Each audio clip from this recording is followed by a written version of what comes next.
I have the pleasure of introducing David Cohen for the session titled Fostering Accountability, Empowerment, and Ownership. For additional information on this, please again check the SHRM app. Now please join me in welcoming David.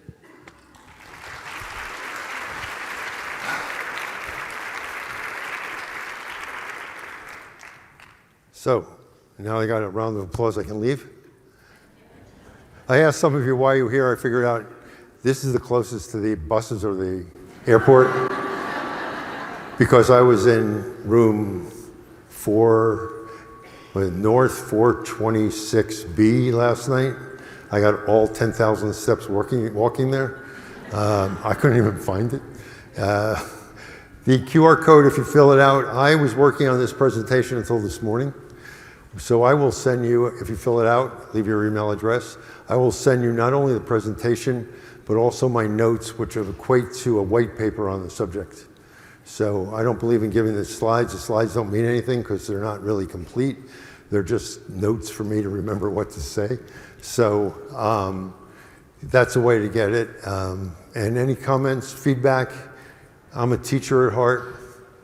I was a school principal, high school principal for a number of years before I went into consulting. Loved the kids, loved the teachers, hated parents, and I left. Parents can drive you nuts. You know the cartoon, have you ever seen the new cartoon where it says 1950 and the student is there sweating on one side and the teacher and the parent on the other side of the desk? Then it says 2020 and the parent and the student are on one side of the desk and the teacher's on the other side sweating. Things have changed. So I asked a few of you before the session why you were here, and accountability always seems to be an issue. So I hope to be able to shed some light on that today. I hope to raise questions as well. At the end of the presentation, I have 4 questions that relate to the different stages of accountability, engagement, and ownership. And how you answer those questions will give you insight, I hope, to what you need to do in order to encourage more of each. But they are sequential. You can't have empowerment without first having ownership. And you can't first having accountability. And you'll never get ownership. And one of the big problems with ownership, I don't own shares in this company, why should I have ownership? So what does ownership mean? What does accountability mean? What does empowerment mean? Because there are a lot of different ways of looking at this stuff. So what we're going to do is we're going to look at what are these 3 topics. So we have sort of a common definition. Then I'm going to talk about rewards and the 2 drivers of rewards, intrinsic and extrinsic. And then I'm going to talk about what do you have to do to get there. So, talk to the person next to you, around you for 30 seconds. Tell each other what you think accountability is. What's accountability?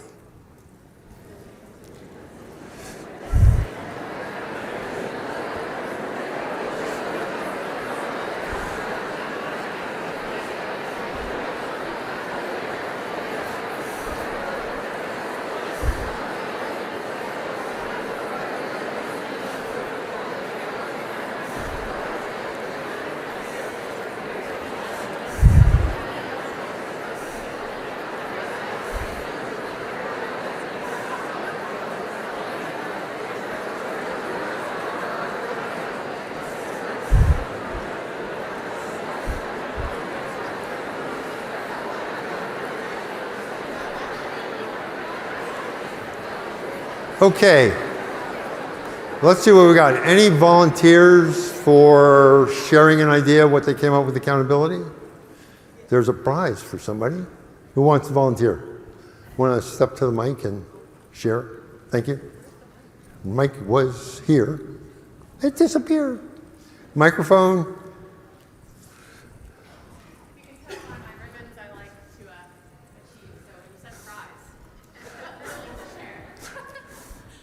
I would say you own up to your mistakes, whether you know the work that you've done. A lot of times I think we don't see accountability when a mistake happens. We want to displace or say it was somebody else rather than what we did. Okay, thank you. Here you go.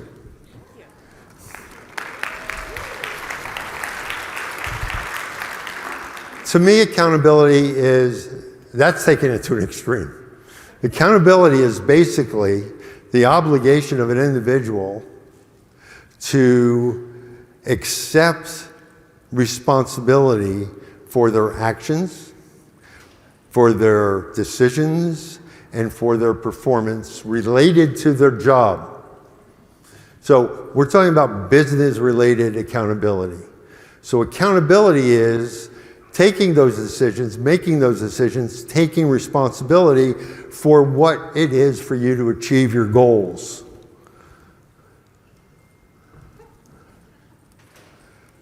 Oops. So accountability, therefore, is simple. But here's the problem. Managers might have a definition of accountability which is different than their employees.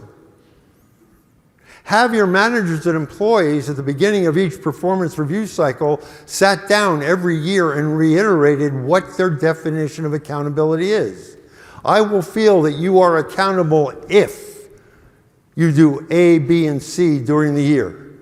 If you don't do A, B, and C during the year, I will not consider you accountable. Now here's a bigger problem, which I'll mention probably 3 or 4 times during this session. None of it works if the boss doesn't take accountability. So never expect accountability from your direct reports, from frontline employees, if their manager doesn't take accountability. So one of the roadblocks you might encounter in accountability is the manager is the stop sign for accountability. And until you get them to accept that, they're not going to take accountability. And that goes to this. Why accountability is confusing is because it's feel that it's imposed on us. They expect it of us without ever defining what it is. I thought I took accountability. After all, you gave me that target and I reached my goals. Or I didn't reach my goals. But accountability, therefore, goes a number of ways. There's accountability from your boss, there's accountability for self, and there's accountability among your peers. Accountability among your peers is important because most people work with other people. And therefore, their goals, roles are integrated.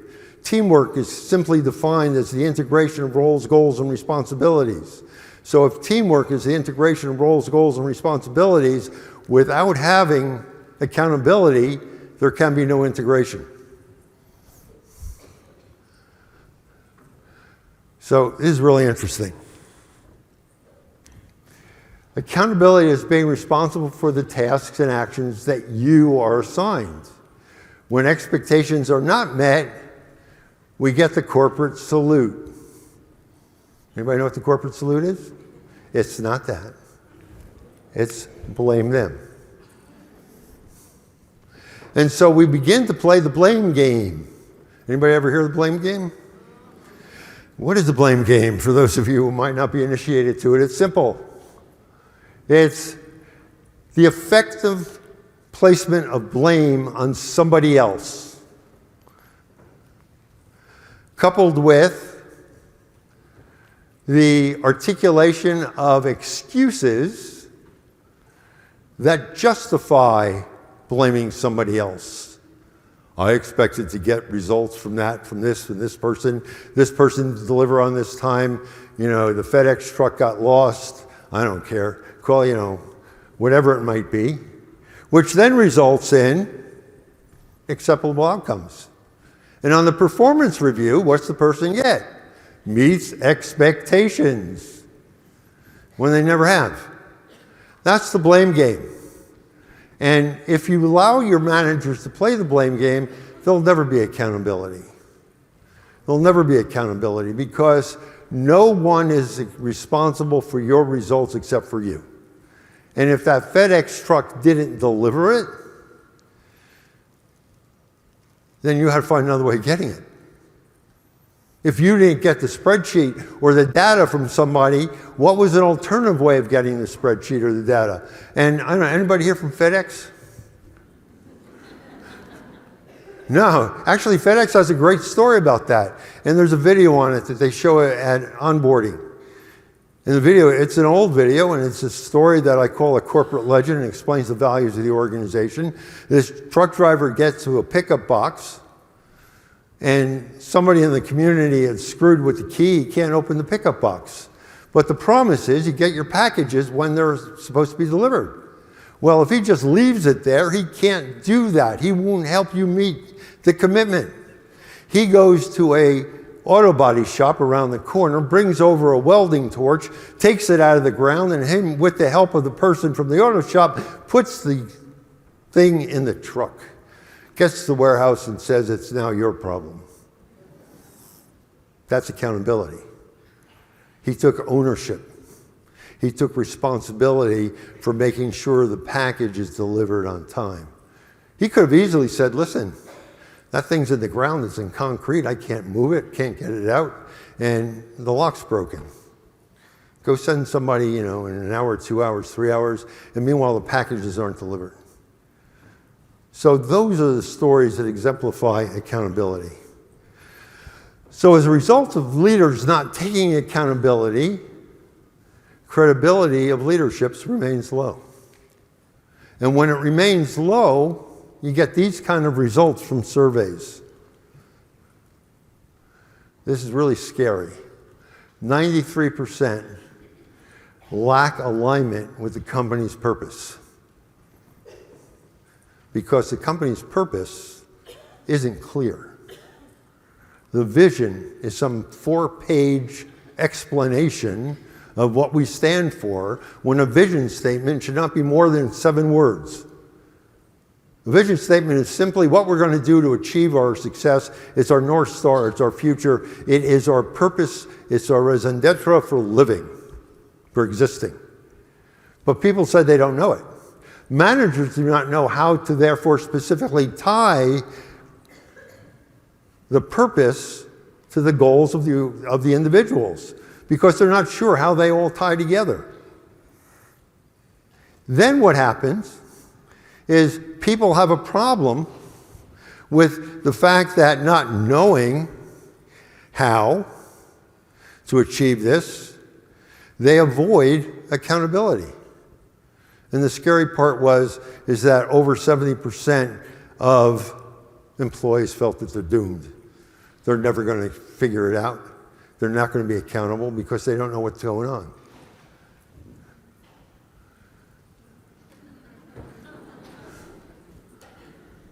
Empowerment. What's empowerment?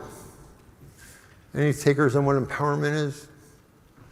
Got another prize. Over there, microphone over here, please. You're going to get your steps doing this.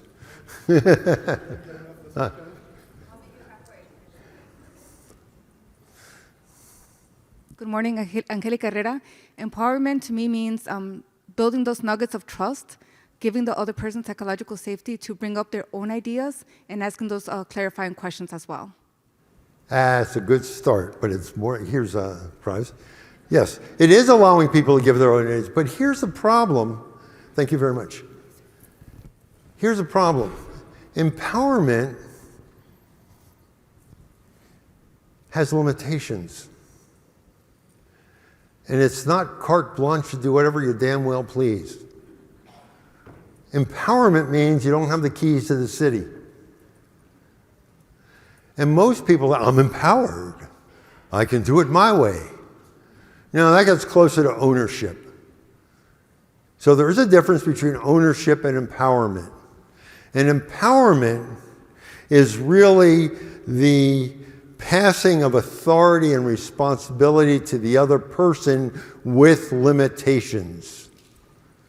So you have the authority to do this. Anybody else besides me from Canada here? One or two? Sorry, Edmonton lost, but what could I tell you? All right. Empowerment, the best description of empowerment that I see is with the Canadian government when somebody goes on vacation and they take somebody who's in the high potential pool and they put them in as what they call up-acting. Up-acting is you are in the seat of the manager while the manager is away with full responsibilities of that manager within the limitations of the job description. So if you got to deal with a budget, you deal with a budget. If you have to deal with an employee who's not behaving correctly, you can't say, well, wait till mom and dad get back. All right? And they'll talk to you then, by the way, that time. By the way, that's the worst thing parents can do. Wait till your father gets home. And if they're 6, 7, 8 years old, they forgot while you said that 5 hours later. All right? So why is dad upset at me? I didn't do anything wrong. The reality is empowerment has limitations. And those limitations are the boundaries in which they have to operate. They can't change your business. They can't change the design. They probably can't change policies. But what they can do is find new ways of maybe implementing that. So empowerment has limitations. So, does empowerment mean giving up control? No. Does empowerment mean letting every employee make decisions, do whatever they want? No. Does empowerment mean a person able to manage by himself? No. Empowerment means you're still responsible to your team, your boss, whoever is giving you that empowerment. Empowerment is not freedom. It has conditions. But yet, if you talk to most people what empowerment means, they think it means freedom. So when you say, I want people who are empowered, I want people who are able to think for themselves to execute the business.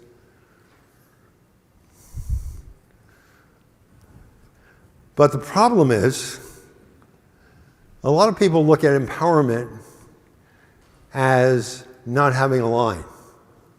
You can do whatever you want. Other people look at empowerment as laissez-faire management, where the manager got lazy and they passed off responsibility to somebody else so they can go play golf. No, it doesn't work that way. Empowerment is not laissez-faire management. Empowerment is the process of giving people the responsibility, the accountability to do things that they wanted to do that perhaps you didn't let them do before within the confines of the organization. And empowerment and laissez-faire management are very close when it's actually executed correctly. So here's when you can see, if you want to observe a manager who says, I'm empowering my people, are they doing the following things? Are they giving them directions? Are they defining the boundaries in which people have to operate? Are they giving them consequences for not following it? And are they giving them freedom to deliver it in a self-directed, self-controlled way? In other words, autonomously. Because that's what most of us want, is autonomy. So how do you know the manager says I'm empowering or giving my people accountability, but they're not really doing it? They're micromanaging them. They're attending meetings they don't have to attend. They're asking for feedback after the meeting's over. So I'm working with my son. Anybody want to work with their children, good luck. They have a habit of telling you the truth, especially when you don't want to hear it. And I am asking him about a project he's working on, and he says to me, quit micromanaging me. And I said, ooh, I'm not micromanaging you. He says, oh, yes, you are. You give me an assignment, you explain what it is, and you don't let me do it. You're always asking for follow-up. You're always asking for progress report. You're always doing this. You're always doing that. So I did something which was a stroke of genius. I don't know where it came from. And I said to him, okay, I have a need to know where the project's at. It was early in the years that he was working with me. He worked with me for 18 years. And I said, what do I have to do? He said, if I haven't called you by 3 o'clock on Friday to ask you a question or ask for help, call me to see the status of the project. And if I called him at 2 o'clock on Friday, he would say, it's not 3 o'clock yet.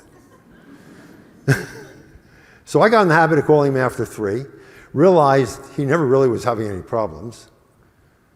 And after a while, I just stopped calling him. Until one day he said to me, I need help with a certain assignment I gave him.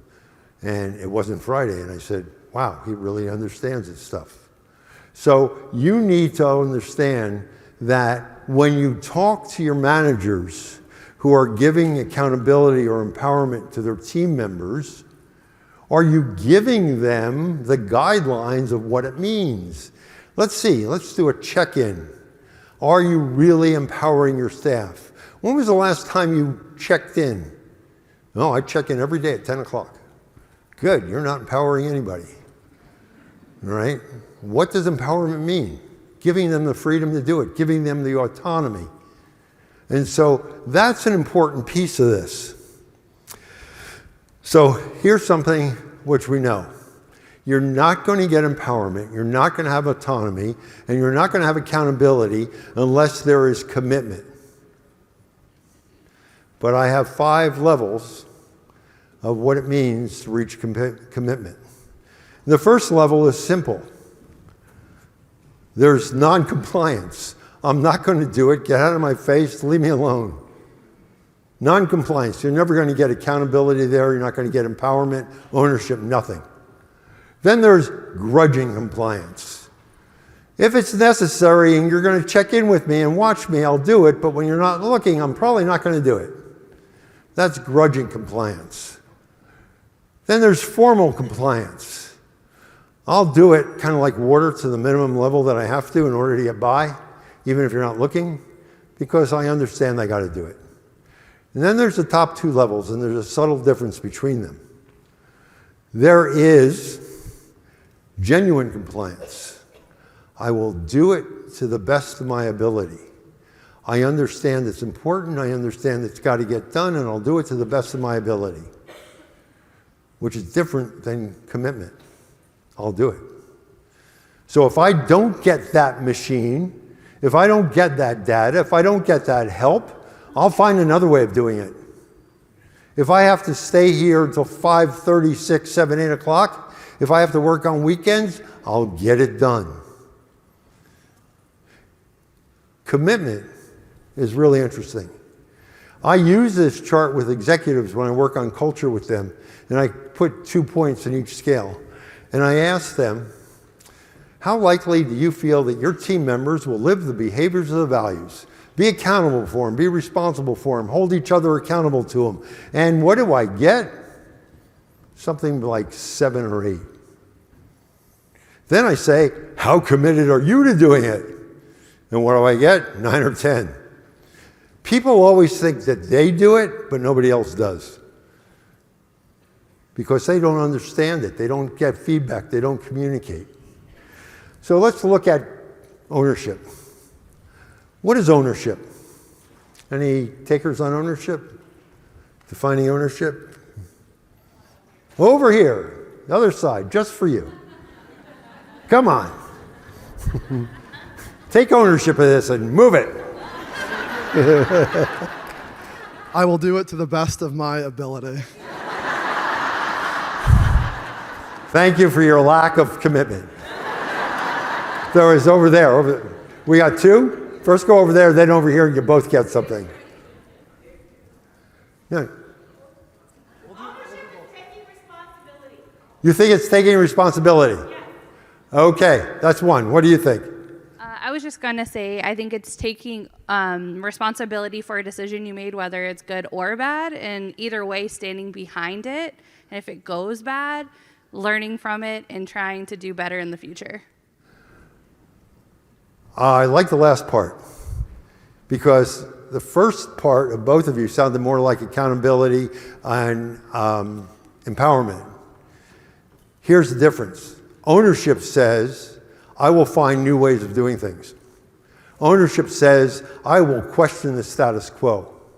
Ownership says, I am not going to do it because that's the way we've done it for 100 years. You know, how many great ideas have you missed out on in your company because the boss said, oh, that's not the way we do it around here? So my son, same son, before he was working with me, was working with one of the major pharmaceutical companies. And he was doing a worldwide study on their organization setup, how they were going to do their organization. And there was a commitment out of the head office in France that said, we want to follow the 7 layers of Elliott Jakes. And so he was doing a study to get the evidence that that was the right way of going. And one of the interviews he was supposed to do at the time, the person was out sick. And his interviews are about half a day. So the HR department said, well, you know, there's this process, and we need you to, you know, do this, set this thing up, whatever it was. And they figured it's always taken 2-3 hours. 20 minutes later, he comes back, and he says, do you have anything else for me to do? And they figured he didn't know what he was doing. So they went and they looked, and he finished it. And they said, how the hell did you do that in 20 minutes? And he says, well, the way you were doing it takes a lot of repetition and a lot of information there you don't need. He said, so I just didn't do that. I just did what needs to be done to get it done. It's 20 minutes. That was ownership of the project. So ownership, therefore, is really, whoops, how do I turn that off? Oh, there we go. Ownership, therefore, is the following. It's transparency. It's being brutally honest with what you're going to do and how you're going to do it and how you're going to be different. It's about encouraged participation. It's you are going to get other people involved in this process. You are also going to ask questions. You're going to be inclusive. Decision-making is not my decision, it's an inclusive process. It's therefore, you're using input of others as well as your own input, and eventually you're following the goals, values, and purpose of the organization.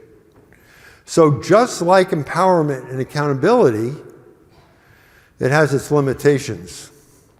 So the way I like to look at this is you're driving down the highway.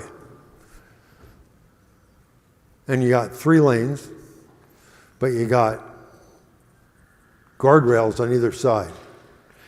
All 3 of these are working with the guardrails at different limits. You can try the left lane, you can try the center lane, you can drive the right lane, drive wherever you want, however you want, at whatever speed you want. Hopefully you won't get caught. And I never knew there was actually a speed limit on the Autobahn when I was in Germany. It's not enforced, but there's a speed limit. And it's therefore, it's having that clarity of knowing what you can do, the limits of what you can do, and what it's going to look like when it's over. So if I give you carte blanche, take laissez-faire management to the ultimate and say, go do it, am I empowered? No, because I might do something wrong. Empowered is only if I know the ground rules. So here's the thing. I was at a couple of presentations on positive work environments and psychological safety and all that. So I'm going to say to you, yeah, that's all important. But what we have to remember is that there are 2 types of motivation. There's intrinsic and extrinsic. I'm going to assume all of you have taken OD 101 and know the difference between the 2 of them. Intrinsic means I'm motivated from internally by myself for my own purposes and don't give a damn about the rest of the world necessarily because I motivate myself. Others will not motivate me unless my motivation is to help other people. And so if they feel I help them, then I feel motivated. Extrinsic is because I get money. Now, here's what we know.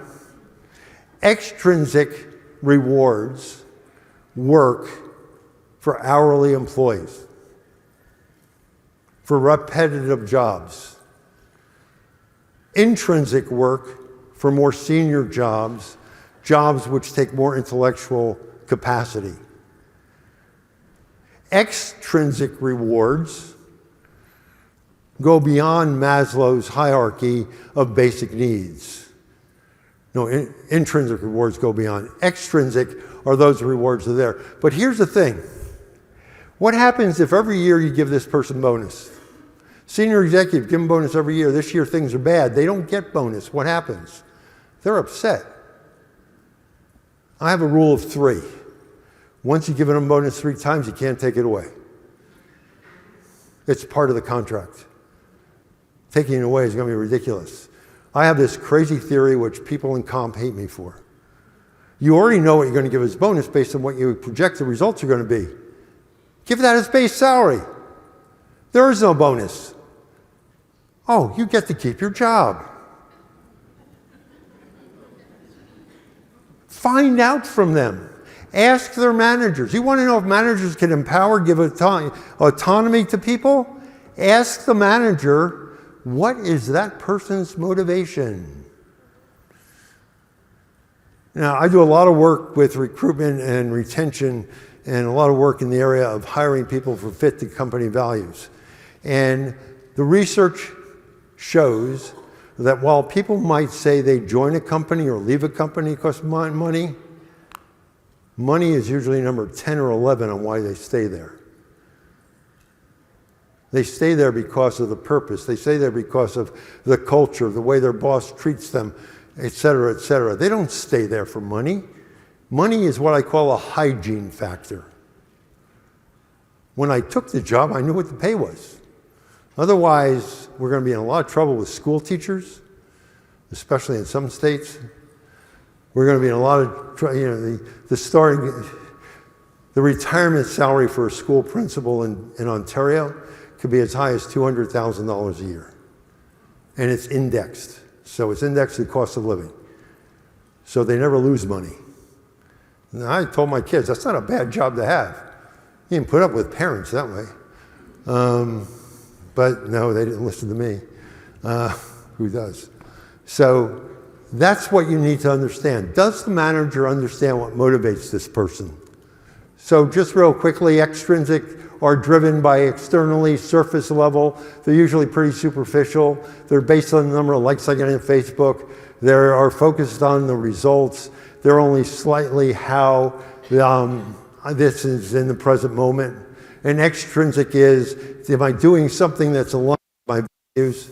Am I doing something which is consistent with my belief system? Am I doing something that makes the world a better place? And here's what I know, having worked with people and kids for God knows how long. By the way, today is my anniversary and I chose to be here instead of there. That's why hopefully Air Canada will get me home before midnight. It's our 53rd anniversary and I figure. Now, if you talk to my wife, it's all because of her, not me. If you talk to my wife, because I travel so much, it's only net 23, and that's why we're still together. So it's the extrinsic, it's the satisfaction. See, consultants always complain they never really know what happens after they leave an assignment. Because after you leave, the implementation, you don't see it. So you really hope that you're doing the company better, people are being treated right. And you got to follow up to find out. But what's blocking this? Why is this not happening? This is not happening because people don't understand the values of the organization. The values are the ethical code of conduct. The values define right from wrong. You don't need anything else. Here is when leaders lose credibility, and accountability will never happen. Leaders make decisions that go against the values. Leaders make decisions that go counter to the beliefs of the organization. Why? To make money. And here's something which you can take home and share with them. The purpose of a business is not to make money. If any of you have profitability on your value sheet, you are set up for failure. Because what you're saying is Machiavelli can work there really well. The means justify the ends. There are no rules. The rules, the ground rules for success, the ones that you don't have 3 lanes to work in, are the values. And those are the ones, when they're not followed, you're never going to get accountability, empowerment, or ownership. Because you need those to enable all of it. So, psychologically safe place. Love it. It's a new phrase.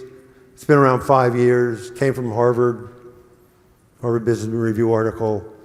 And it just shows that HR is still in our identity crisis because we changed names of things. HR, personnel, call it whatever you want. It's still the same thing. When there's fear in the organization, you'll never get empowerment. When there's conflict that's unresolved, you'll never get empowerment.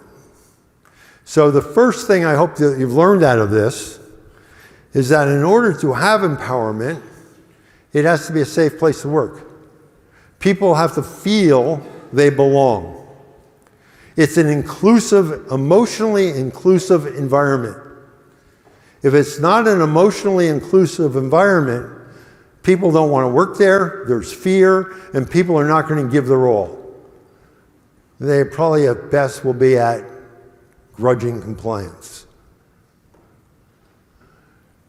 What happens, however, here are the 4 levels that lead you from accountability to ownership. The first one is a feeling of belonging, a feeling they really like me, that they really want me to be here, that I am seen, I am heard, and I'm listened to. I'm not just heard, I'm listened to. The second, it's safe to learn. I can ask questions to find out how we do things around here. I don't get in trouble if I do something differently while I'm learning. The next level is, it's a safe place for continuous improvement. It's a feeling of continuous contribution, that my job matters, that I have a purpose here to help the organization be successful. And the last one is that ownership level, is that it's a feeling that I can change things. I can challenge the status quo. So as a result of that, we have the following, which gives our jobs meaning. And what happens when we have fulfillment? We feel that we're making a contribution to something bigger than ourselves. We feel good. Why do you think people join not-for-profit organizations? Why do they give money to their religious groups? Because they have a need to give back to something that's important, that's bigger than them. And if you're not doing that on the job, you're never going to get accountability. You're never going to grow them. So while I said conflicts of ideas that are unresolved or an unsafe place, conflict of ideas where people are listened to and work them through is a safe place to work. I appreciate differences of opinion. I can admit that I'm wrong. How many of you have innovation as one of your values? Good, great. Has anybody been fired for making a mistake? Anybody been passed over for promotion because they lost $1 million? Probably. It means innovation is never going to happen. See, innovation is a behavior. It's not a patent that you get from the US government. Innovation is an action. And action is, by the way, anybody use Post-it notes? All right, who doesn't use Post-it notes? That's a mistake, by the way. That wasn't supposed to be the result. They were looking for a new kind of glue. And it fell into the vat. And he took it home to examine it. And his daughter took off one of the pieces of paper, put it on the refrigerator, and said, "These are cool. Dad, bring home more." He became the CEO of the company that 3M cut off. That was a mistake. Celebrate them. Pharmaceutical companies do a great job. They get the rights to a new drug. Every location around the world has a day to celebrate that. Giving that recognition is going to give more. It reinforces it. So it's okay to be wrong. So here are your 4 levels. And I'm going to give you on the next slide the trick to make sure the 4 levels work. And then I'm going to ask you 4 questions. And those 4 questions will give you an answer to your background. And then I'm going to ask you questions about the next slide. And then I'll take some questions, I hope. So being an outsider means you're never included. You're never included. You're not going to take accountability. If you take accountability, you begin to ask questions. You can learn. Then you can grow. Then you can be accountable, etc. So here is to solve the puzzle. It's called make sure that every employee has a line of sight. So if I were to go right now to your staff, cross-section of staff, and I ask them, what are your company values? How many do you think they get right? 1, 2, 3, all of them? Some will get all of them. But I ask them, tell me what does it mean to live this value? What are the behaviors of the values? They might think differently because you haven't defined them properly. It's not the word or the Hallmark card definition that's on your website. It's the behaviors that define them. Because respect doesn't mean the same thing every place in the world. Respect in Asia means, yes, you're my boss and I think you're an idiot. So when somebody from Southeast Asia shakes their head yes, it doesn't mean they agree with you. It just means that they heard you. All right? Well, in America, if I shake my head yes, you think I agree with you. So 2 companies can have the same exact values that work across the street from each other, but the behaviors differentiate them. That's why you get people who leave an organization and then come back 2 weeks later begging for their job back because the grass was not greener on the other side because the behaviors were different. They thought because it was a bank doing the same job with the same values on the website, they could leave. No. Those weren't the real values. So everybody has to have a set of values before they have anything else. Then you have a vision, a purpose, something significant yet to do, something that pulls at the heartstrings of your employees, something that gives the work meaning. Those 2 things have to be first. Then the strategic plan allows you to set your goals, your objectives, how to get there. The correctness of the strategic plan is that will it move us towards our vision and will our employees live the values by doing it? If not, change the strategic plan, not the values. Too many organizations do strategic plans every 5 years and then what they do, what they do is they change the vision. They change the values. Well, if you had another 2-3 hours, I could tell you why nobody will ever change the values overnight. And if you're not going to change your values, if you're going to be told to change your values, you're not going to want to work there. Which then allows each business unit to know what their piece of the pie is, goes down to the team level and the individual. So I, the individual, know that my work contributes to moving towards our purpose, and it's safe to work here because I live the values. The best example I ever heard of that was when John Kennedy was in the Houston Space Center and he asked the janitor, what is it that you are doing here? Anybody know the answer? Put people on the moon. He's a janitor. I was working with Sanofi Pasteur, now it's Aventis, but I was working with Sanofi, and the janitorial crew in a focus group said, we are the most important people here. And the location I was at had 2 Nobel Prize winners. The streets were named after Bunting and other Nobel Prize winners. And they said they're the most important people here. Most of them didn't have a high school education. And I said, why? They said, because if we don't clean that bathroom on time and one of those scientists falls, we're not going to be able to fill our vision, which is to make world safer through vaccines for children. Knocked me over. They knew exactly why they were working there. And they knew exactly what the impact of work was that they do, and they knew how they were connected to it. And also is why they never go on strike. Threaten, unionize shop, threaten to go on strike, but never actually go on strike because that would make it impossible to make the world safer for children through vaccines. So all of that leads to this. Here are the 4 questions. Again, the QR code will come up at the end. You can get a copy of the slides. Also, I really appreciate, as an educator, give me any feedback you can on what I can stop, continue, do, etc. Here are the first 2 questions. First one is, am I included? I'll let you read these. I don't have to read them. You read better than I do. First one is, can you answer this question in the second half of the question and say, our people are included? Or are you still on the first half of the question, which means you don't have inclusion, which means you're not going to get to accountability. The second one is, do we have the groundwork for accountability?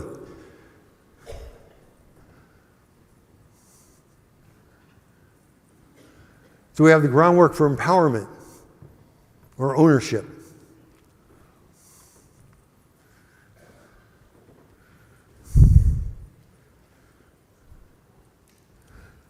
And here's the one which is really important. Do our employees have a line of sight?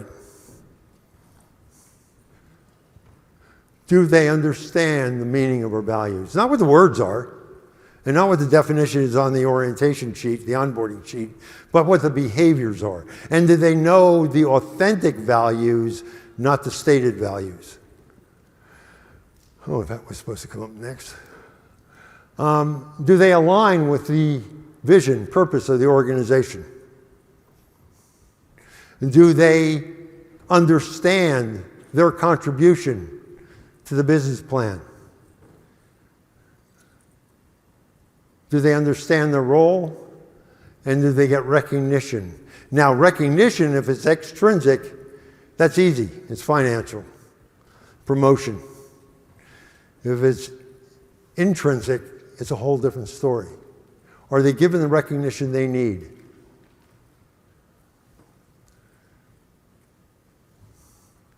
Basically, if you treat people like adults, they might act like adults.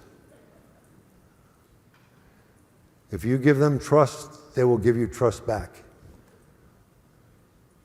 So, any questions? Any questions? Come on, I got 3 prizes left. What are questions? Yes, over here. Here, give her that.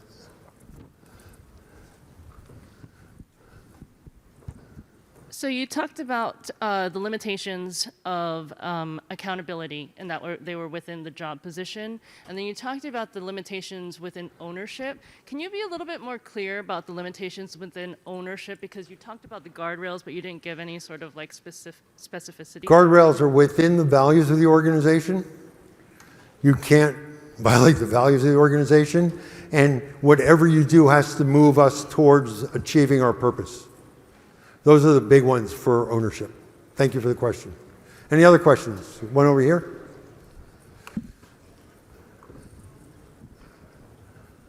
Good morning. So we're going through combining 3 different companies. One company has strong core values, the other 2 don't. Do you have any advice for trying to integrate those 3? Okay. First piece of advice, there's never such thing as mergers, there's only acquisitions. All right? I call it the golden rule. He who signs the paycheck rules. That's why Continental merged with United, and it's Continental Airlines, not United. Of course, Continental Airlines executives were put in charge, which pissed off United people because the behaviors changed. If the company has ownership, they have to define what their values are. They have to let people know those are the ground rules, and they say these are your rules for success. If you don't buy into it, then thank you for your time and attention, but go work somewhere else. Be brutally honest. All right? Any other questions? I got one more right here. Okay, please.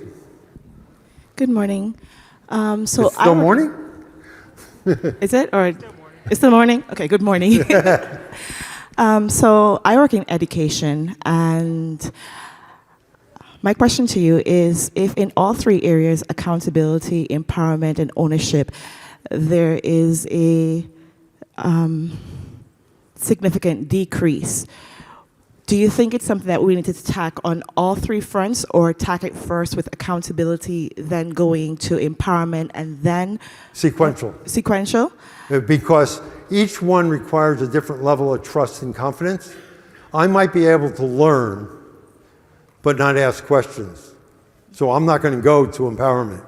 I might be able to ask questions and do things and trial and error, but not able to take risk and get celebrated for it, which is ownership. Okay. So they are sequential. I'm sorry. Is it okay to do a follow-up question? Go on, please. Yeah. So with starting with accountability, we were talking earlier with respect to the values and knowing where we're going and how they play into that. Right. So would it be right to say to do accountability with values, so retraining to say, this is why we're here, this is your purpose, this is how you impact the future of wherever we are, this is how you impact internationally, globally. So would that be your advice Yes. for us? In other words, I believe at hiring, you should always ask 2 behavioral questions about your values. And no matter how good the person's skill and knowledge is, no matter how much experience, if they don't already live the behaviors of your value, do not hire them. What I'm really referring to is the staff complement that we already have, which is over 1,000 people, and a significant number of them has kind of lost their zeal and fires to jumpstart that so that we can get Yes. to be #1 school. Yes. I would say organizations do this really well. Begin every meeting with a reinforcement of the values and the purpose of the organization. Thank you so much. No problem. Anybody else? I have business cards here for anybody who wants to take them. If you take one, leave one, please. Again, if you do the code, there it is. If you do the code, I will gladly send you the stuff. Thank you very much.